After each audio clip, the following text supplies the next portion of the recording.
Sung Jin Woo finally got the title of Shadow Monarch. Now he is a Necromancer Assassin and has a large shadow army at his command. Among their shadows, Igris is the most powerful. This is the end of the first season of Solo Leveling. Hello guys! Welcome to the channel. In today's video here on the channel, I'm going to tell you what the first episode of the second season of Solo Leveling will be like. So without further ado, click like, subscribe to the channel, and let's watch this super video.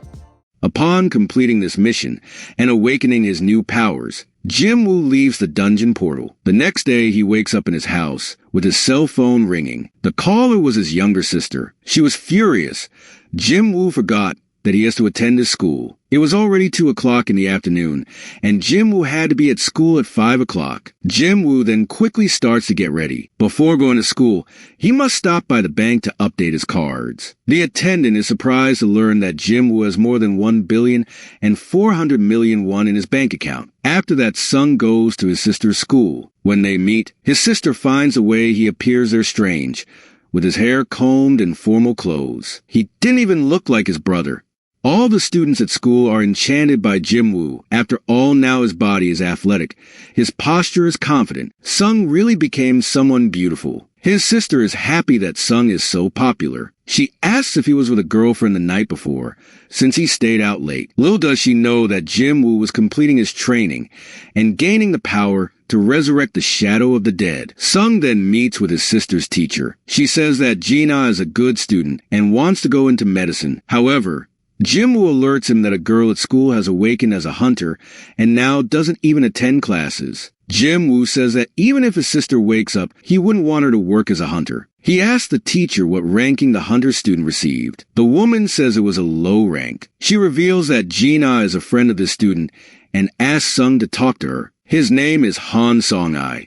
Jin Woo is surprised. He knows this girl. Han Song-ai is the E-rank hunter who is in your raid group. Sung then goes to meet her. The girl asks what Jin Woo is doing there. Han Song-ai says she doesn't plan on going back to school, even though Jin Woo is her friend's brother. Sung says that because she has a low rank, the girl would need to use a weapon imbued with magic. Your normal attacks wouldn't work against monsters. Over time, the weapon would break, and she would need another one, thus becoming a cycle doomed to failure. The girl replies that Jin Woo couldn't judge her after all he is also an E rank. But Sung says he wasn't there to convince her of anything, but to make her an excellent hunter. Meanwhile, an unexpected person arrived in South Korea.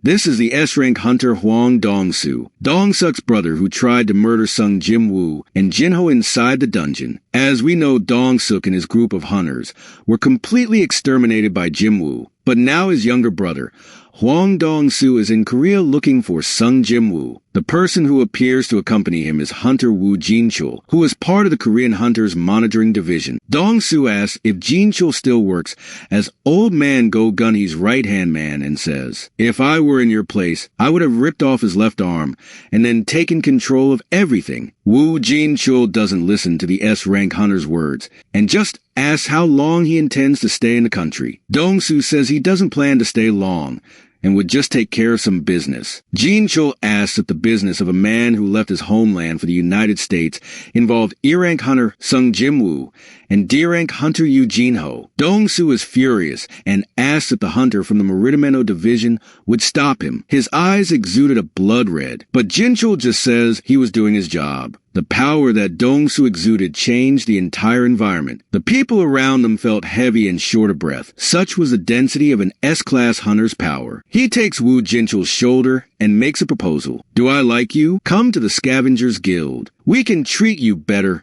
than that old president." Woo Jin-chul, however, remembers that both Dong-soo and his brother are unscrupulous people and have no feelings, even after committing several murders. They are despicable rubbish. Meanwhile, Sung Jin Woo and the young hunter Han Song-ai go to an abandoned part of the city. They meet with On Sang-min, the head of the White Tiger Guild's second administration department. By his side was his assistant Hyun Ji-chul. This was a training session for new recruits. in an area with a large concentration of portals, and for this reason it ended up being abandoned by the residents. A C-rank portal perfect for field training opened at that place. And at that moment a hunter with large armor asks everyone to hurry. Jin Woo asks who that guy was, and Sangmin responds that he would be an A-rank recruit.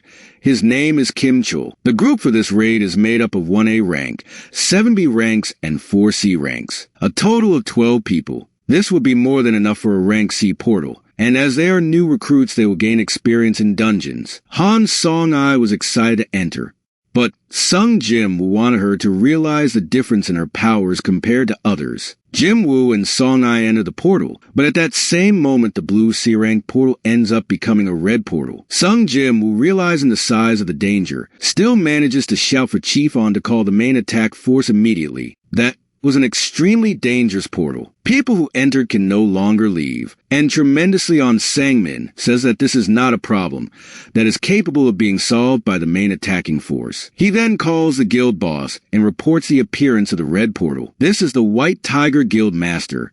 His name is Baek Yonho, an S-Class hunter. Meanwhile, Woo Jin-chul was being the driver of the S-Class hunter Dong-su. He asks how his brother's funeral was, and Jin-chul reveals that they couldn't recover his body, so the funeral was held privately. He asks if Dong-su would like to go to the cemetery. However, Class S replies no. He wants to go to a dungeon. I'll find you in a dungeon.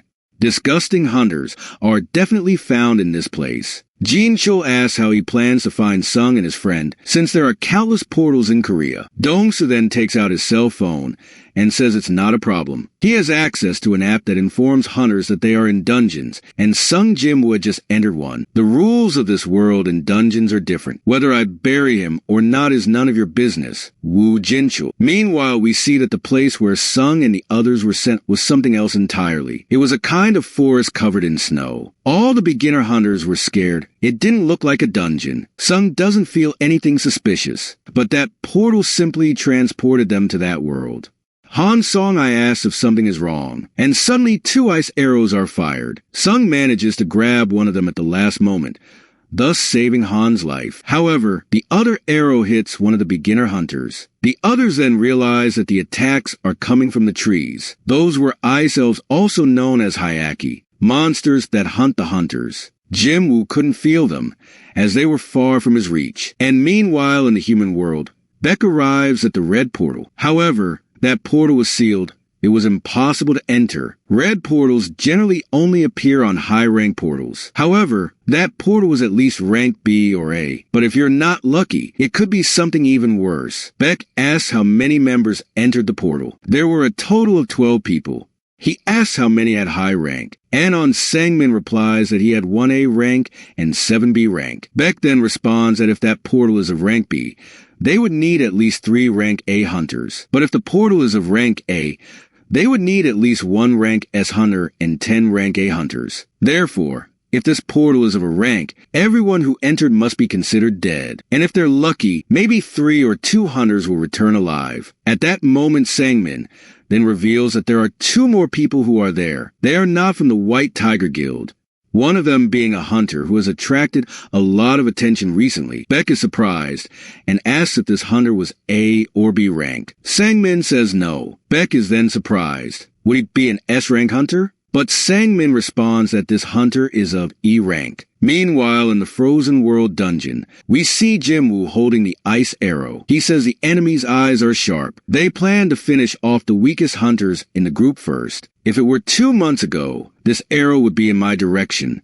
Jin Woo then sees one of the ice elves making the death sign. He gets furious. And at that moment, the A-rank tanker, Kim Chul, said, "They are not welcoming us. I'm not sure how many of you noticed, but we're inside a red portal. We can't go back until we're all dead, or until the dungeon opens." Song-ai is surprised and asks Jin Woo what that could be. He then says that a red portal is a portal that connects one world with another. When we step inside it, the portal closes completely and no one else can help. It's a place where we can't leave, unless the boss is killed or the dungeon opens on its own. In other words, we were abandoned. This first episode of the 2nd season of Solo Leveling is really cool, isn't it, guys? Comment what you think, and also if I should continue with this story here on the channel. Thanks again for watching this video until the end. We'll be together and see you next time.